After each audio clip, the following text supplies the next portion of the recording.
There's a particular kind of loneliness that no one talks about. The kind that doesn't come from being surrounded by the wrong people. It comes from being in a room full of people and still feeling like you're thinking in a completely different language. If you've ever felt that, you might want to stay with me for the next few minutes, because what I'm about to share isn't about being smart. It's about something far deeper, something most people never stop to examine about themselves.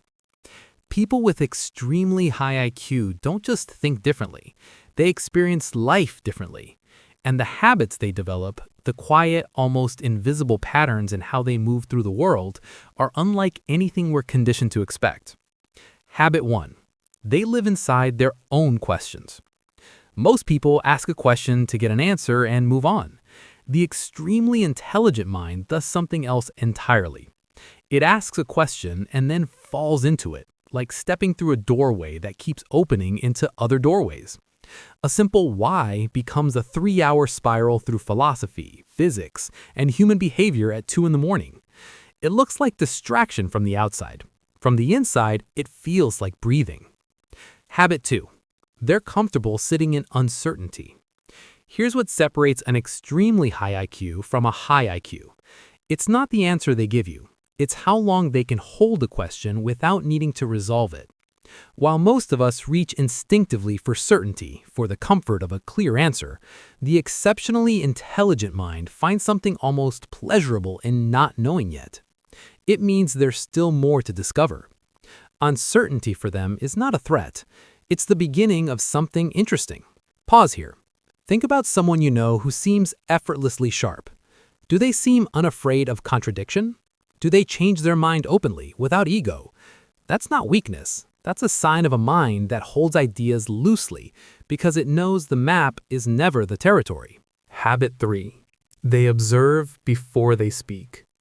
In any room, any meeting, any conversation, the highest functioning intelligent minds are often the quietest ones at first. They're not waiting their turn. They're reading the room, mapping the dynamics, noticing what's not being said. When they do speak, it lands with weight because the words were chosen, not reflexive. Habit 4. They find patterns where others find chaos. Give a brilliant mind a messy situation, financial, emotional, social, and watch them go strangely calm. It's not that the chaos doesn't affect them, it's that their mind immediately begins filtering it, looking for signal in the noise, searching for the underlying structure beneath the surface disorder. It can make them seem detached, but they're not checked out. They're checked in, just at a different frequency. Habit 5. They struggle with the ordinary. This one is rarely said out loud, but it's real. The highly intelligent mind often finds ordinary small talk genuinely exhausting, not because they're arrogant, but because it requires a kind of gear shifting that doesn't come naturally. Depth is their default setting. Surface-level interaction demands effort. This is why many of them appear withdrawn, or intense, or difficult to reach. They're not cold, they're just tuned to a different station. Habit 6. They have a deep, private inner world.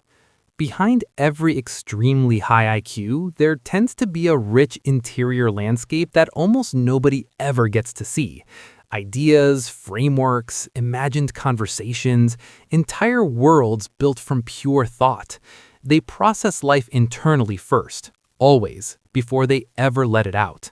This makes them extraordinary in solitude, and sometimes complicated in relationships. Habit 7. They carry a quiet kind of restlessness. Not the restlessness of boredom, but the restlessness of a mind that knows there is always more to understand, more to feel, more to become. It doesn't stop when they achieve something, it shifts, moves to the next question, the next layer, the next horizon. And maybe that's the most defining thing of all. Not the intelligence itself, but what intelligence asks of a person, the relentless pull toward depth. The constant, quiet weight of seeing more than others do. If any part of this felt familiar, if something in here caught on something inside you, that recognition isn't a coincidence. Some minds are built for this kind of searching, and if yours is one of them, the world needs what's living inside it.